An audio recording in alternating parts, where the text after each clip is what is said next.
آخرت کی تیاری اصل میں کیا ہے؟ اللہ رب العزت کی توحید اور وحدانیت کو ماننا، اس کے بتائے ہوئے اصولوں کے اوپر چلنا، اور پھر اس کے لیے تیاری کے لیے کوشاں رہنا۔ جب کوئی آخرت کی تیاری کے لیے کوشاں رہتا ہے تو اللہ تبارک و تعالیٰ اس کے لیے راستوں کو بھی آسان کر دیتا ہے، وہ ویسا مل جاتا ہے۔ جیسے دنیا کا طالب اگر ہے اور وہ یہ چاہتا ہے کہ دنیا کے اندر ہی کچھ نہ کچھ حاصل کر لے، تو نتیجہ کیا ہوتا ہے؟ اسے دنیا مل جاتی ہے۔ اب جب اسے دنیا مل جاتی ہے تو سارے کے سارے سورسز جو ہے وہ اس کے سامنے عیاں ہو جاتے ہیں، اور جب وہ یہ چاہتا ہے کہ آخرت کی چیز اس کو ملے تو آخرت کی چیزیں بھی اس کو نظر آنے لگ جاتی ہیں۔ آج کل تو وسائل ہر کسی کے، انسان کے ہاتھ کے اندر موجود ہے، لیکن اللہ تبارک و تعالیٰ نے فرما دیا جو دنیا میں اپنا حصہ لے لے گا تو اس کو آخرت میں کسی قسم کا کوئی بھی حصہ نہیں ملے گا، اس لیے کہ جس نے دنیا کو اپنا مرکز اور منبع بنا لیا اور یہ سمجھ لیا کہ دنیا کی زندگی ہی بس دنیا میں رہنا ہے اور یہی عیش کرنا ہے، آخرت کس نے دیکھی، تو نتیجہ کیا ہوگا؟ اس کا آخرت کے اندر کسی قسم کا حصہ نہیں ہوگا۔ مطلب یہ ہوا کہ جو شخص دنیا میں اپنے اعمال اور محنت کے ذریعے سے آخرت کے اجر و ثواب کا طالب ہے تو اللہ تعالیٰ اس کی آخرت کی کھیتی میں اضافہ فرمائے گا، ایک ایک نیکی کا اجر اسے 10 گنا سے لے کر 700 گنا تک عطا فرمائے گا۔ اور یہی چیز ہے کہ جو طالب دنیا ہے اس کو دنیا بھی ملتی ہے، اور اتنی نہیں جتنی وہ چاہتا ہے، لیکن اس کو ملتی ضرور ہے، اور نتیجہ کیا ہوگا کہ آخرت کے اندر پھر اس کا کوئی حصہ نہیں بچے گا۔ دنیا تو اللہ تعالیٰ نے ہر ایک کو دی ہے،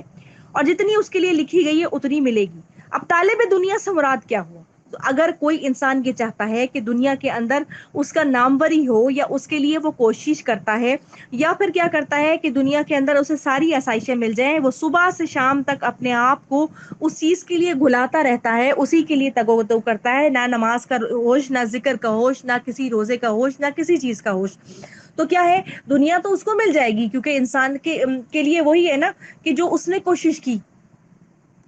لیس الانسان الا ما سعى، کہ ہر انسان کے لیے وہی کچھ ہے جس کے لیے وہ کوشش کرتا ہے۔ اگر ہم آخرت کو کمانے کے لیے دنیا کے ساتھ ساتھ کوشش بل اس طریقے سے کر رہے ہیں جو اللہ رب العزت نے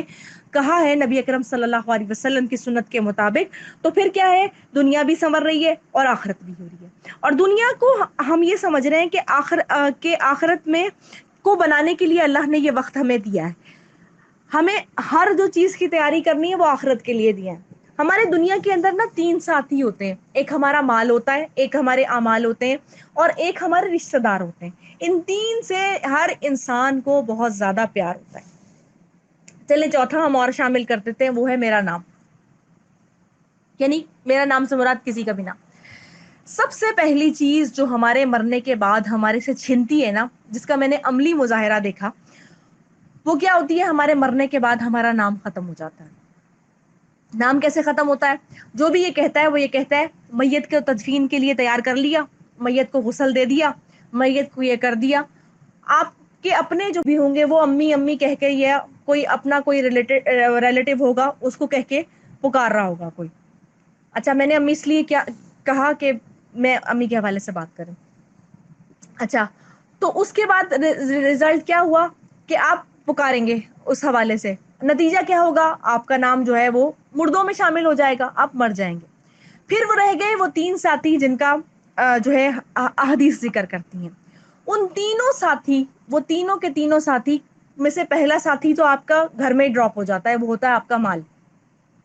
جو کھا لیا پی لیا اللہ کی راہ میں خرچ کر دیا، وہ تو ہے میرا، جو میں نے پہن اوڑھ لیا۔ جو بچ گیا وہ میرے وارثوں کا۔ اب میرے وارثوں کا کے پاس وہ ہے کہ وہ یہ بولیں کہ میں ناک بن کے اس کے اوپر بیٹھی ہوئی تھی، اب وہ ختم ہو گیا تو میں اس کو اچھی طرح سے استعمال کروں، خرچ کروں۔ ہاں، اگر میں نے تربیت کی ہوگی اپنی اولاد کی اس نہج کے اوپر کہ ان کو پتا ہوگا کہ دیکھو جو ہے، یعنی اس کا ثواب جو ہے وہ جو ہے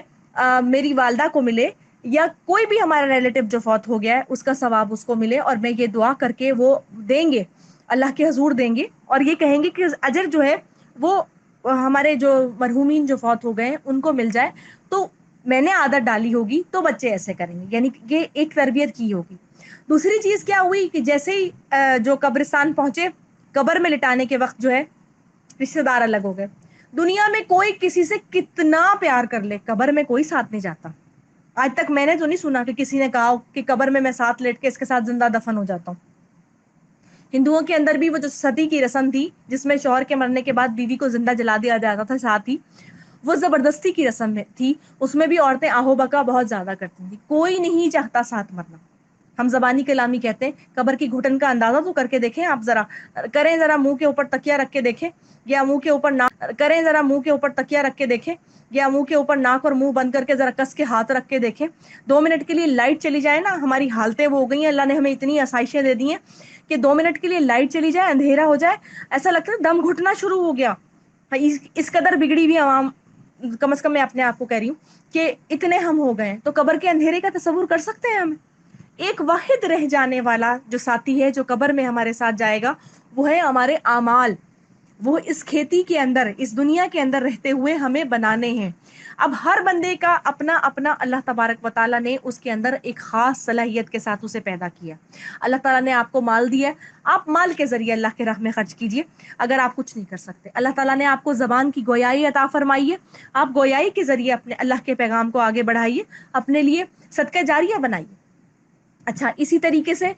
تحریر کے ذریعے، اسی کے طریقے سے کچھ بھی کوئی ایسا کام اپنے لیے ضرور کر لیے، اسی کے طریقے سے کچھ بھی کوئی ایسا کام اپنے لیے ضرور کر لیجئے جو آخرت میں ہمارے لیے حجت کا باعث بنے، یعنی وہ چیز بنے جیسے یہ قرآن ہے جس کے بارے میں کہا گیا کہ قرآن قبر کے اندر، حدیث مبارکہ کے اندر آتا ہے کہ قرآن الحکیم جو ہے، جس نے اس کو ٹھیک طرح پڑھا، سمجھا، سیکھا کہ اللہ نے کیا پیغام دیا، اس پر عمل کیا، قرآن ایک خوبصورت ساتھی کی فارم میں قبر کے اندر آئے گا، اور وہ اس تنہائی کے اندر ساتھ دے گا جب سب لوگ چھوڑ کے چلے جائیں گے۔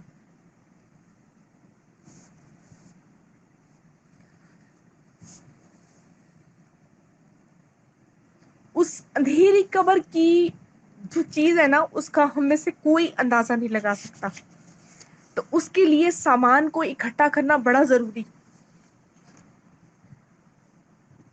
جہاں اپنی وارڈروب کو بھرنے کے لیے کپڑوں کی ضرورت ہے نا، وہاں اللہ کی کپڑوں کی ضرورت ہے نا، وہاں اللہ کی راہ میں ایک جوڑا دے کے، خالصتاً کسی کے تن پوشی کر کے، اپنے لیے آخرت کا سامان کرنا بڑا ضروری۔ چھوٹی سے چھوٹی چیز جس کو آپ ڈھکے چھپے کر سکیں، کسی کو بتانے کے لیے اعلانیہ طور پر کر سکیں، کسی کی عیادت ہو گئی، کسی کے لیے تعزیت ہو گئی، کسی کے لیے ہمدردی ہو گئی، کسی کے لیے اچھا مشورہ، یہ چھوٹی چھوٹی چیزیں جن کو ہم رائے گاہ سمجھتے ہیں۔ سلام کرنا ہو گیا، آپس میں جب بھی ملتے ہیں خوش دلی سے ملنا، چہرے پہ ایک تبسم یعنی کہ مسکراہٹ سجا کر ملنا، خیر خواہی بیان کرنا، کسی کے لیے کوئی اچھے کلمات کو نکالنا، اس کے پیٹھ پیچھے بھی، اس کے سامنے بھی، یہ ساری کی ساری چیزیں کیا ہیں؟ یہ آخرت کو بنانے والی چیزیں ہیں۔ اللہ تبارک و تعالیٰ انہی کے حساب سے اجر دے گا، اور یہی وہ چیزیں ہیں جو آخرت میں قائم آئیں گی۔ یہ کھیتی کا وقت ہے، ہم میں سے کسی کو نہیں پتا کس کا ٹائم کب آنے والا ہے۔ ہمارے سامنے بہت ساری جو ہے، جو ہمارے لیے ہی موت کے فرشتے کے پیغام آئے، جب وہ ہمارے رشتہ داروں کو لینے کے لیے آئے تو کیا ہوا کہ کیا کہتے ہیں، کوئی جس کی ہم موت کا تصور نہیں کر رہے تھے وہ فوت ہو گیا، اور جس کو ہم سمجھ رہے تھے یہ بیمار ہے تو اب یہ چلا جائے گا، اللہ تعالیٰ نے اس کو شفا دے دی۔ ہر چیز اللہ تبارک و تعالیٰ کے پاس لکھی ہوئی طے شدہ ہے۔ دنیا کے کام کرنے والوں کے لیے اللہ تعالیٰ دنیا میں ان کو عنایت کرتا ہے، اس لیے کہ اللہ رب العزت جو مانگو، جیسا تصور کرو، گمان کرو اللہ رب العزت کے بارے میں، اللہ تبارک و تعالیٰ ویسے ہی عطا فرماتا ہے۔ اور عموماً جب لوگوں کو ان کی مرضی کا رزلٹ نہیں ملتا وہ مایوس ہو جاتے ہیں۔ اللہ تبارک و تعالیٰ پہ ہر کام کو چھوڑتے ہوئے، یعنی اس پر توکل کرتے ہوئے، اسی سے مدد مانگتے ہوئے ہر کام کرنا جو ہے وہ ہماری آخرت کو بڑا بہترین طور پر سنوار دے گا۔ اور جو لوگ چاہتے ہیں نا کہ دنیا کے اندر جلد ان کو نتیجہ مل جائے، تو یہ جو ہے جلد نتیجہ مل گیا نا یہاں پہ تو شاید آخرت کے اندر حصہ نہ مل سکے۔ اگر یہ چیز ہے کہ یہ چیز، اگر میری نیت یہ ہے کہ میں یہ جو کام کر رہی ہوں کہ اللہ آخرت میرے لیے آسان کر دے اور دنیا بھی میرے لیے سہل کر دے، یعنی آج میں جو اللہ کی راہ میں صدقہ دے رہی ہوں اس سے میں یہاں پہ بھی اللہ سے آسانی مانگ رہی ہوں اور وہاں پہ بھی آسانی مانگ رہی ہوں، تو اللہ تبارک و تعالیٰ ضرور ایسا کرے گا۔ طالب دنیا نہیں بننا بلکہ آخرت کے طرفدار بننا ہے، اپنے آپ کو تبدیل کرنا ہے. یہ آخری جو پارے ہیں نا اصل میں یہ ہمارے لیے ایک مینٹرشپ لے کر آ رہے ہیں, مطلب ہمارے اندر تبدیلی کو چاہ رہے ہیں کہ اب ہمیں تیار ہونا ہے اس کے لیے جو اللہ تعالیٰ نے اب تک کے احکامات الحمدللہ ہمیں بیان کر دیے. لیکن یہ چیز اللہ نے صاف بتا دی کہ دنیا کا حصہ جو مانگتا ہے نا اور آخرت کے لیے کوئی تیاری نہیں کرتا تو اس کا حصہ اس کو یہاں مل جائے گا اور آخرت میں اسے کچھ بھی نہیں دیا جائے گا. ام یا لہم ان کے لیے شرکاء کچھ شریک ہیں, شرعوا جو انہوں نے مقرر کر لیے ہیں, لہم ان کے لیے من الدین سے معلم جس کی نہیں یازن اجازت دی بھی اللہ تعالیٰ نے یعنی اللہ کے ساتھ, ولولا اور اگر نہ ہوتی کلمتن بات الفصل فیصلے کی لقضیہ البتہ فیصلہ کر دیا جاتا بینہم ان کے درمیان, وَإِنَّا اور بے شک الظالمین ظالم لوگ لہم ان کے لیے عذاب علیم دردناک عذاب ہے. اللہ رب العزت نے فرمایا کہ کیا انہوں نے اپنے لیے شریک بنا رکھے ہیں وہ جس بات کا اللہ تبارک و تعالیٰ نے حکم نہیں دیا. وہ لوگ جو اللہ کے حکم کے مقابلے میں اپنے فیصلے یا احکام لوگوں سے کروانا چاہتے ہیں. مراد کیا ہوئی کہ جو لوگ یہ سمجھتے ہیں کہ اللہ رب العزت کے ہاں کچھ لوگ ایسے ہوں گے جو ہماری سفارش کرا دیں گے, یا انہوں نے اللہ رب العزت کے علاوہ کوئی اور الہ یعنی عبادت کے لیے بنائے ہوئے ہیں. دین وہ ہے جو اللہ تعالیٰ کے حکم سے ثابت ہے. اصل میں اگر کوئی اپنی مرضی کا دین لائے یا کوئی بھی چیز اس کے اندر ایڈ کرنا چاہے تو پھر کیا ہوگا کہ وہ چیز نئی من گھڑت چیزیں شامل ہو جائیں گی. اچھا, اس کی ایک چھوٹی سی چیز مثال کے طور پر میں آپ کو بتاؤں جو میں نے ایک نئی سنی, وہ یہ کہ لوگ کیا کہنا چاہیے اس کو کہ 12 ربیع الاول کو لوگوں نے کہا, یعنی میرے سننے میں آیا کہ ایک رات پہلے سے جو ہے وہ رات بھر جو ہے عبادت کرنی ہے اور اگلے دن روزہ رکھنا ہے. یہ چیز سنت سے کہیں ثابت ہے؟ کہیں سند سے آپ کو یہ بات ملی کہ اس دن کا روزہ جو ہے وہ کہا گیا؟ جیسے محرم اور ذی الحجہ کے روزوں کے بارے میں تو کہا گیا نا کہ رمضان کے بعد اللہ تعالیٰ کو یہ من پسند روزے ہیں, مستحب روزے ہیں. محرم کے 2 روزے 9 اور 10 کا یا 10 اور 11 کا, اگر کوئی رکھنا چاہتا ہے تو 9 10 11 کا بھی رکھ سکتا ہے. اس کے علاوہ جو ہے ایام تشریق کے روزے جو ہوتے ہیں 13 14 اور 15 کا یہ روزے, پیر اور جمعرات کا روزہ ان کے 14 اور 15 کا یہ روزے, پیر اور جمعرات کا روزہ ان کے علاوہ کہا گیا. اب یہ بات اگر آپ کسی کو کہیں کہ یہ چیز من گھڑت آپ نے شامل کر لی نئی دین کے اندر اور آپ یہ چیز کر رہے ہیں, تو کہنے والا یہ کہے گا کہ آپ کو کیا تکلیف ہے, آپ کو کیا تکلیف ہے اس چیز سے. کوئی کر رہا ہے, کوئی عبادت ہی کر رہا ہے نا ساری رات کی, کوئی جاگ رہا ہے. دیکھیں اس عبادت کرنے سے اگر آپ اپنے پورے کے پورے فرض نمازوں کو پورا کر رہے ہیں, فرض تمام تر چیزوں کو پورا کر رہے ہیں, تو وہ چیز اللہ کے ہاں بہت افضلیت والی ہے.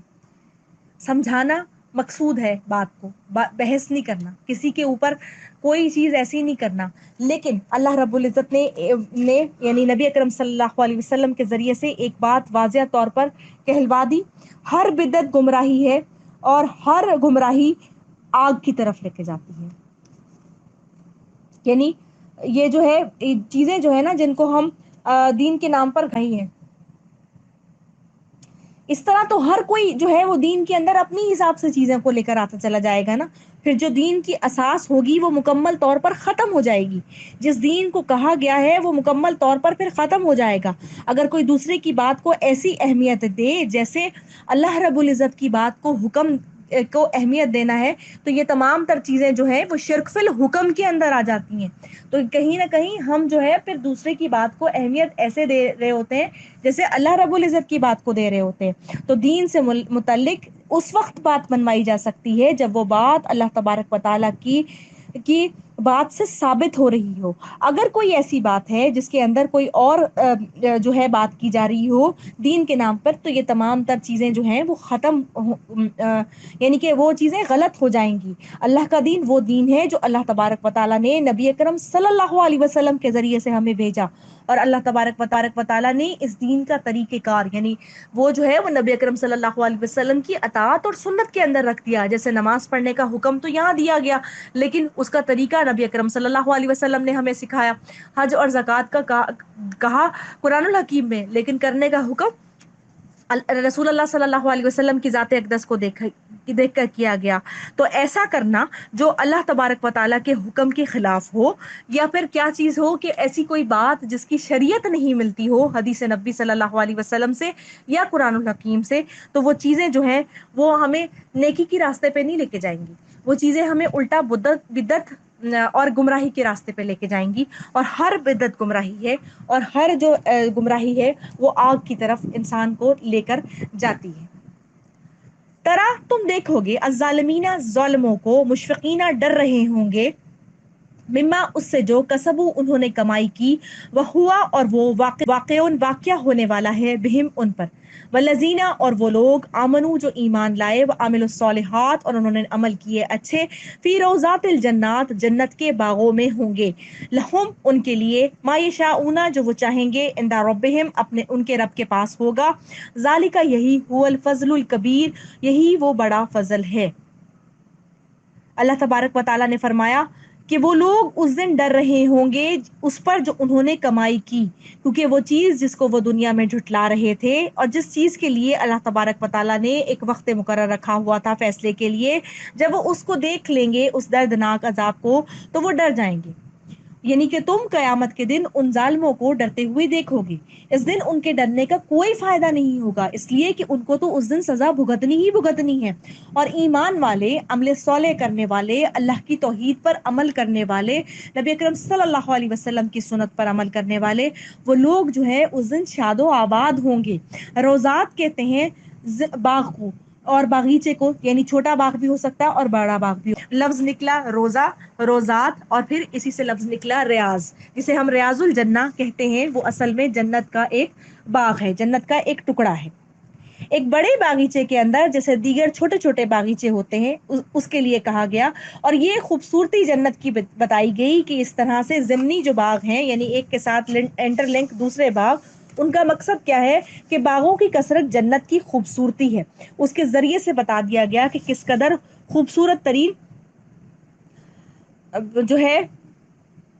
جنت کی خوبصورتی ہے۔ اچھا، یہ چیز جو اللہ تبارک و تعالیٰ نے جنت کی خوبصورتی جو بتائی نا، اس سے پہلے جو اللہ تبارک و تعالیٰ آیت نمبر 21 میں بتا رہے تھے،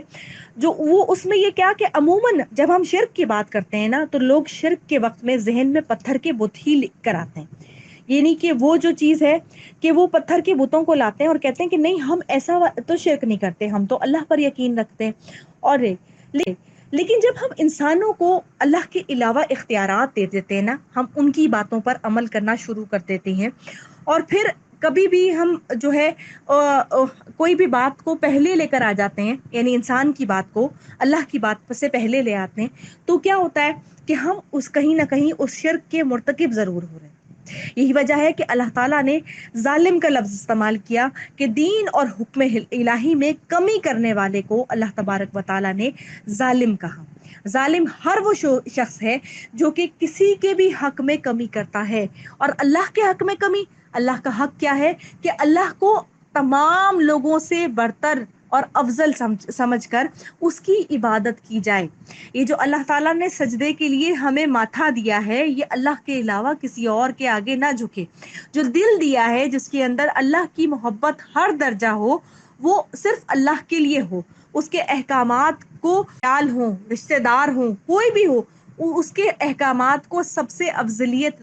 دی جائے۔ یہ چیز کا حال جو ہے نا، ہم سب سے پہلے اس وقت محسوس کر سکتے ہیں جب اذان کی آواز آئے اور ہم اس کی طرف دوڑ لگائیں۔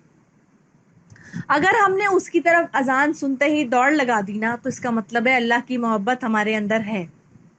اور اگر اس کو ہم لیٹ کرتے رہے کہ پڑھ لیں گے، ابھی اٹھ کے پڑھ رہے ہیں، ابھی کچھ کر رہے ہیں، تو نتیجہ کیا ہے کہ لازمی بات ہے کہ کہیں نہ کہیں دنیا جو ہے ہم پر حاوی ہے۔ تو اللہ تعالیٰ اس حاوی دنیا کو نیچے لے جائے، اور اللہ تبارک و تعالیٰ اپنی محبت کو، اپنی اطاعت کو اور عمل کرنے کی توفیق کو ہم پر غالب کرتے۔ تو ایسے لوگوں کے لیے اللہ تعالیٰ نے جنت میں باغات رکھے ہیں، اور ان کے لیے وہ ہوگا جو وہ چاہیں گے، سب سے بڑی بات جو ہم چاہتے ہیں نا کہ بس میری من پسند چیز ہو، بس میں جو چاہتی ہوں وہ ہو، میری من پسند کھانا ہو، میرے من پسند کپڑے ہوں، میرے من پسند جگہ ہو، میری من پسند کھانا ہو، میرے من پسند کپڑے ہوں، میرے من پسند جگہ ہو، تو جنت ایسی جگہ ہے۔ اور جنت سے مراد باغ ہے، یہ کامن ورڈ استعمال کیا جاتا ہے اور ہر باغ کے لیے یہ ہوتا ہے۔ اس کے لیے حدائقہ کا لفظ بھی استعمال ہوتا ہے اور حائقہ کا لفظ بھی استعمال ہوتا ہے۔ عموماً جنت کی چار دیواری کو حائقہ کا کہا جاتا ہے، یعنی یہ اس کی